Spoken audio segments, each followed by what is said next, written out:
بسم الله الرحمن الرحیم.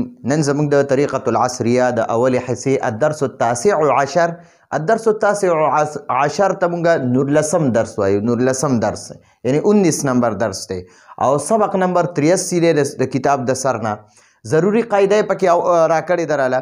ضروری قاعده دا ده چې دې درس کې به موږ د رنګونو په باره کې تپوس کوو. سپین رنګ، تور رنګ، زیړ رنګ، شین رنګ، دغه آسماني رنګ شین، دا د بوټو په شانتې رنګ شین.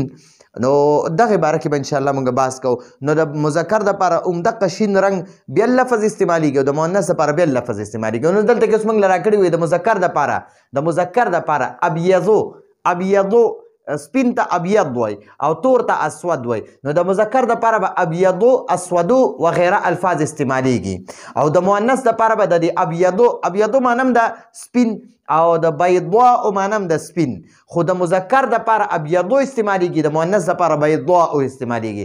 اسودو معنی د تور او د سوداء معنی د تور. نو د اسودو د مذکر دپاره استعمالیږي او د سوداء دا د مؤنث دپاره استعمالیږي وغیره الفاظ دي. مثلا د مذکر دپاره چې دي کنه ابیضو، اسودو وغیره الفاظ استعمالیږي. مثلا هذا دا کتاب ابیضو، دا کتاب موصوف دا ابیضو صفت دی چې دا کتاب سپین دی. ٹھیک شو، دا سپین کتاب دی. نو اول به د موصوف د صفت ترجمه کو، وروسته به د موصوف ترجمه کو. په 1 نمبر د صفت، په 2 نمبر د موصوف. او عربی کې اول موصوف لیکل کیږي، وروسته صفت لیکل کیږي. ترجمه کې به اول د صفت معنی کې، وروسته به د موصوف معنی کې. نو هذا معنی د دا کتاب ابیضو سپین کتاب دی. کتاب ابیضو سپین کتاب. ٹھیک شو. نو هذا دا کتاب ابیضو سپین کتاب دی. بیا دی هذا قلم اسودو، قلم مذکر دی. نو دا اسودو ولا مونږه د تور رنګ ولا مونږه اسودو استعمال کو د مذکر دپاره. کتاب مذکر دی نو ابیضو ورلا ابیضو استعمال کو، ځکه دا ابیضو اسودو دا د مذکر دپاره استعمالیږي. نو هذا معنی د دا قلم اسودو، قلم موصوف دی او اسودو صفت دی. نو د صفت ترجمه به اول کو، د موصوف ترجمه به وروسته کو. نو هذا قلم اسودو، هذا دا قلم اسودو تور قلم دی. قلم اسودو تور قلم دی. ٹھیک شو جی. دا خو د مذکر و. اوس د مؤنث دپاره به د سپین په ځای به د ابیضو، مذکر دپاره ابیضو، مؤنث دپاره بیضاء، مذکر دپاره اسودو، مؤنث دپاره سوداء وغیره الفاظ استعمالیږي. مثلا هذه کراسة بیضاء، کراسة موصوف شو او بیضاء صفت شو. نو د دې صفت ترجمه به اول کو، د موصوف ترجمه به په 2 نمبر کو. نو هذه معنی د هذه دا ما سره یو کاپی ده، دا ما سره فرض کا کاپی ده. نو دا کاپی ده، نو زه وایم دا سپینه کاپی ده، دا سپینه کاپی. هذه دا کراسة بیضاء سپینه کاپی ده. دا کتاب ابیض سپین کتاب. نه دا ابیضو د معنی د سپین، د بیضاء معنی د سپین. خدا کی ابیضو لفظ د مذکر دپاره استعمالیږي، دا بیضاء لفظ د مؤنث دپاره استعمالیږي. نو هذه دا کراسة بیضاء سپینه کاپی ده. ٹھیک شو جی. لکه اوس موږ د مذکر دپاره چې استعمالو کنه، زموږ په ژبه کې هم د هغې دپاره ګوره د مذکر دپاره موږ سپین لفظ استعمالو، سپین. او د مؤنث دپاره څه استعمالو؟ سپینه. وګوره دا د مؤنث دپاره استعمالو او دا د مذکر دپاره استعمالو. مونږ وایو دا کتاب سپین دی او وایو دا کاپی سپینه ده. ٹھیک شو. نو دغه شانتې مونږ پکې فرق کو. نو په عربی کې هم ابیضو د مذکر دپاره، بیضاء د مؤنث دپاره استعمالیږي. هذه دا کراسة بیضاء سپینه کاپی ده.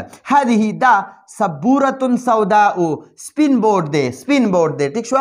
نو دا بورډ په عربی کې مؤنث دی او نو د لپاره به سوداء استعمالیږي او مونږ په پښتو کې بیا دا مذکر استعمالو. ٹھیک شو جی. نو دا سبورة موصوف دی او دا سوداء ولا صفت دی. ترجمه کې به اول د صفت معنی کو، وروسته به په 2 نمبر به د موصوف معنی کو. نو هذه دا سبورة سوداء سپین بورډ دی. ٹھیک شو. دا خو موږ سره ضروری قاعده و. انشاءالله دا به زموږ په سبق کې استعمالیږي. اوس د الفاظو معنی دي. نو دی خو الفاظ راکړي دي، خو ورله معنی مونږ لیکلي دي. ابیضو معنی دا سپین. اردو کې وایي سفید. او همدقه معنا د بیضاء هم ده، بیضاء. ٹھیک شو. نو دا بیضاء لفظ چې دی دا د مؤنث دپاره استعمالیږي، ابیضو د مذکر دپاره استعمالیږي. د دواړو معنا ده سپین، سفید. اسودو تور ته وایي، تور. د مذکر دپاره اسودو استعمالیږي، د مؤنث دپاره سوداء استعمالیږي، سوداء. نو سوداء معنا هم د تور او کالا ورته وایي. احمر، احمر سور رنګ ته وایي، سور رنګ ته. سور رنګ ته احمر وایي، سور رنګ. اردو کې ورته سرخ وایي. او د مؤنث دپاره به حمراء استعمالیږي، حمراء، حمراء، سور رنګ. اخضر، اخضر شین رنګ ته وایي، دا سبز رنګ نه دی، د پاڼو څنګه د بوټو د ونو د پاڼې څنګه شنې دي، نو دغه ته اخضر وایي، اخضر. نو اخضرو د مذکر دپاره اخضرو استعمالیږي، د مؤنث دپاره خضراء استعمالیږي، خضراء، خضراء. ٹھیک شو.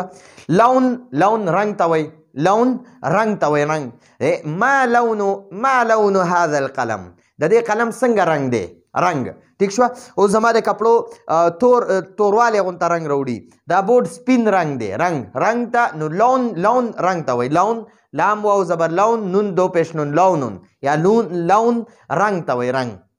مندیل، مندیل رومال ته وایي، رومال. یا مونږ په اوږه باندې کوم رومال اچو، یا په کوم رومال باندې سړی پوزه پاکوي یا خوله پې پاکوي یا لاس پې پاکوي، هغه رومال مونږ ورته رومیال هم وایو، او څوک ورته رومبال وایي، او په عربی کې ورته مندیل وایي، اردو کې ورته رومال وایي، او مونږ هم ورته بعض خلک رومال وایو. نو مندیل رومال ته وایي، مندیل رومال، مندیل رومیال. اصفر، اصفر زیړ رنګ ته وایي، زیړ. نیله ورته هم، پیله ورته هم وایي، او زرد هم ورته وایي په اردو کې. ټیک شوه. نو د مذکر دپاره اصفرو او د مؤنث دپاره صفراء، صفراء،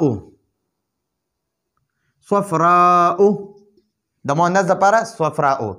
ازرق دا اسماني شین چې کوم نیله ورته اردو کې وایي، نیله رنګ دپاره ازرق استعمالیږي، ازرق.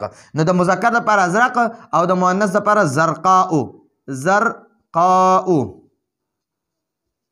ٹھیک شو. او جمیلتون خایسته، جمیلتون خایسته.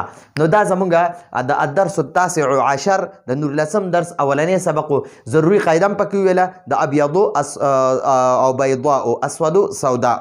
ٹھیک شو. او ورسره هم د الفاظو معنی زده کړئ. نو راتلونکي درس پر اجازه غواړو. هذا هو المرام والله اعلم بحقیقة الكلام.